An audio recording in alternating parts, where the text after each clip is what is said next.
Caramel the Guinea Pig, written and illustrated by Pink Bubbles 5. I would like to dedicate this to my parents. Hello there. My name is Caramel and I am a guinea pig. This story is about me, my owner Amanda, Amanda's dad David, and our housekeeper Laverna, back when we lived in the hottest part of Sacramento, California. By the way, I'm not an ordinary guinea pig. I'm the one and only guinea pig who can talk to people. Your mind might be going, beep, beep, beep. This doesn't make sense. I know, right? I was born in a magical chocolate flower cave. There are flowers that look so pretty I wanted to eat one. It didn't take me long to pick up a flower and take a bite. Suddenly, I felt this chocolatey flavor rush over me. I felt as though I was floating down a chocolate river. Then I fainted. As I was fainting, Amanda was closing the door of her house going on an evening walk. She normally stayed on the path whenever she walked, but on this day she felt a little more adventurous. She noticed what looked like a secret passage. She had never noticed anything like this before. She followed the path until she found the cave. When she found me, she took me home. David and Laverna were as different as candy and Brussels sprouts. Laverna was like 1,000 Brussels sprouts you had to eat before getting dessert. Ew. She was like Brussels sprouts dipped in lemon juice at a birthday party. David, on the other hand, was like 5 giant bags of chocolate on your worst day. After Amanda took me home, we realized that something had happened to her in the cave too. She had the power to communicate with me. One time, Amanda took me to the park and a dog without a leash came leaping towards me, and suddenly Amanda shouted, "Look out!" and I was able to quickly jump out of the way. It was about 100 degrees outside, and I felt like I was a cookie in the oven. I watched outside as Amanda played in the pool. I wished I was out in the pool with her. I just loved the feeling of water rushing through my fur. You see, I absolutely loved swimming. Nobody knew that I loved swimming except for Amanda. She knew I absolutely loved swimming. She wanted to let me swim, but Laverna was very strict. I mean very, very, very strict. She was so kind to David and so terribly mean to Amanda. For breakfast, Laverna would cook French toast and bacon for David, and she would cook rotten eggs and warm pea soup for Amanda after David went to work. With her dad at work, Laverna only allowed Amanda to swim once a week, even if it was in the middle of the summer. One day, when Amanda was done swimming, she came into her room and locked the door so Laverna wouldn't be able to disturb us. "I have a surprise for you," she said excitedly. She went to her dresser and pulled out a small package wrapped in blue paper and tied with a yellow bow. She very carefully placed it in my cage. "What is it?" I asked. "Well, you have to open it, silly," Amanda said like I was crazy. I carefully unwrapped the small blue package. "Holy cow!" I screamed. "Shh! Laverna will hear you," Amanda said with a scolding voice. "Okay then." "Holy cow!" I whispered. "Oh my goodness, did you really get me all this stuff? Let's see here, a purple swimsuit with pink polka dots. Hey, isn't this one just like yours?" I asked Amanda. "Yep," she replied. "I thought it would be more fun if we had the same swimsuit instead of 2 different ones. It totally is, but how'd you get a swimsuit like this in my size?" "Oh, a store." "What store?" "A store that sells little swimsuits." "Oh, you mean the little pet supply store down the street?" "Yeah," she giggled. "Hey, there's some other stuff in here too. Pink goggles, a pink towel with rainbow fishes on it, a purple swim cap, and purple flip-flops with pink polka dots on them to match my swimsuit." "Wait, Amanda, you got all this for me?" "Yeah," Amanda responded like it was no big deal. I thanked her about 1,000 times. "But wait," I said to her uncertainly. "How am I going to be able to swim without Laverna finding out and grounding you?" "I don't know. I haven't thought of that yet." The next day, Laverna and Amanda had a big argument about drawing classes. They were so loud I could hear them from upstairs. "Hey, Laverna," Amanda said, "can you sign me up for drawing lessons? I just went over to Kelsey's house and she will be attending the drawing class at our school. Please say I can go." "What?" Laverna responded. "You want to be in some sort of drawing thing?" Amanda said back, "It's a drawing class at our school and I really want to go. Please say I can." "What nonsense," Laverna responded. "But please," Amanda said pleadingly. "Just one class?" "Absolutely not. It's only for 1 hour twice a week." "What did I just say, young lady?" "No. I'll have plenty of time to do my chores before I go, and when I get back, like I said, it's nonsense. I promise I'll do my chores. I'll even do some of your chores. I've had enough of this, young lady. Go into your room." She stormed into her dad's office without even knocking. "Dad, you have to fire Laverna," Amanda shouted. "She is horrible." "Hold on," David said. "You really think she is that awful?" The two of them had a long conversation about Laverna. The next day, David couldn't stop thinking about what Amanda said. When he noticed that he didn't have much work to do, he decided he would finally see what in the world was going on by coming home early. David parked on the other side of the street so no one would hear him. He decided to go through the back door so he wouldn't make any noise. He carefully opened the door. He could faintly hear shouting in the living room. "You cannot go to Kelsey's house anymore, you annoying little girl." "Why not? I cannot allow you to get stuffed animals." "But it was her birthday party." "But still, it was a party favor. I don't normally go there to get toys." David wanted to see what was going on, so he opened the door a little bit. He watched for a while without being noticed. Suddenly, out of the corner of her eye, Amanda noticed him. She was astonished. She had never seen him arrive home so early. She wanted for him to see what she was always going through, so she decided to keep arguing with Laverna.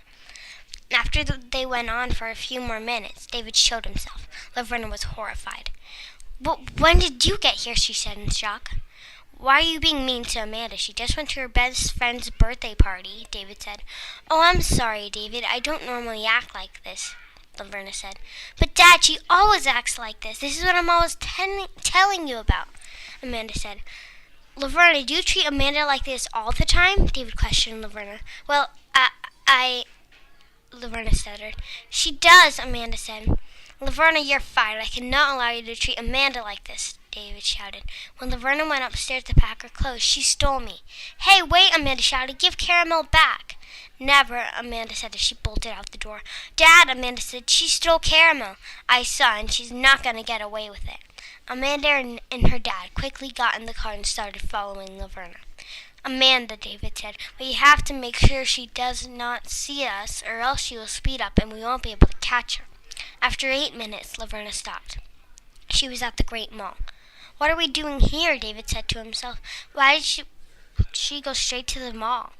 The two of them went to the mall and followed her through the women's clothing section. "This is so embarrassing," David said. They both followed Miss Laverna as she picked a couple of dresses, shirts, and yes, underwear. Finally, she stopped. They were all at the women's changing room. "Let's not go in there. Let's just hide behind this pillow so she won't see us when she comes out," Amanda said, looking for her dad. "Good idea," David said, wiping his forehead of relief. When Laverna got out of the changing room, they followed her to the food court. David and Amanda watched her get bananas, apples, chicken, and salad. They secretly followed her to the checkout. They both snuck back to the car with Laverna leading the way. When they got back to her car, David and Amanda stepped out. "Give Caramel back," David and Amanda said at the same time. "Ugh, oh fine," Laverna said. She handed me over. "Yes," Amanda said. They both drove back home with me. "Amanda," David said, "when we get a new housekeeper, I will stay home for a couple of days to see what she's like, and we won't keep her around unless you like her." "Dad," Amanda said, "Roald Dahl inspired my story in many ways. First of all, I made some funny choices. I personally think it's funny that I mentioned Caramel faints and can swim, even though guinea pigs can't swim and hate getting wet.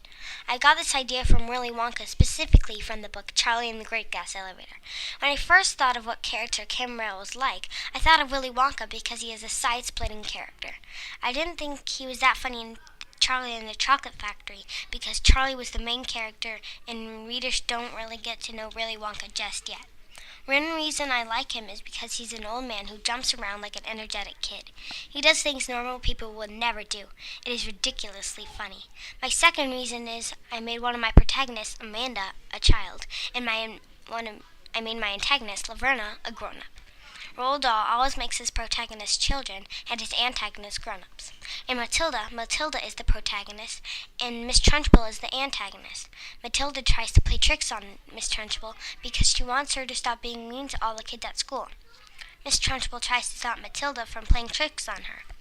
Another book where Roald Dahl uses a child as a protagonist and the grown-up as an antagonist is George's Marvelous Medicine. George is the protagonist and his grandma is the antagonist. George tries to make a marvelous medicine that will explode inside his grandma. George's grandma tries to be mean to George because she hates George and thinks he is growing up too fast. In addition to that, I wrote my story so that other kids be able to understand it. As a kid, I can understand Roald Dahl's stories extraordinarily well.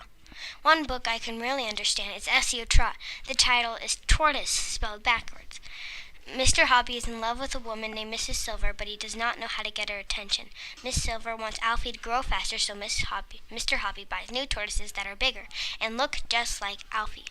Last but not least, I worked to make my story a little bit scary. One of Roald Dahl's books, the BFG, is a little bit scary. In that story, the giants are creepy. They eat people and snore loudly. If you make them mad, they kick you like a soccer ball. As you can obviously see, Roald Dahl inspired my story. About the author. Hi, my name is Pink Bubbles 5. I'm a 3rd grade student at Trevor's classroom at Stevenson Pact Elementary School. I live in Mountain View, California with my mom, dad, and little brother. My brother and I like to play at our neighbor's swing, and we love chocolate. My favorite thing to do at home is play outside. I also like to read. My family likes to go somewhere fun every Saturday, like bowling. I like to learn about writing stories like this one. I have 2 favorite subjects in school: art and reading. I'm good at reading because I read for at least an hour every day. I don't like math. I think it's boring. I have no idea why I'm doing math with Trevor almost every day.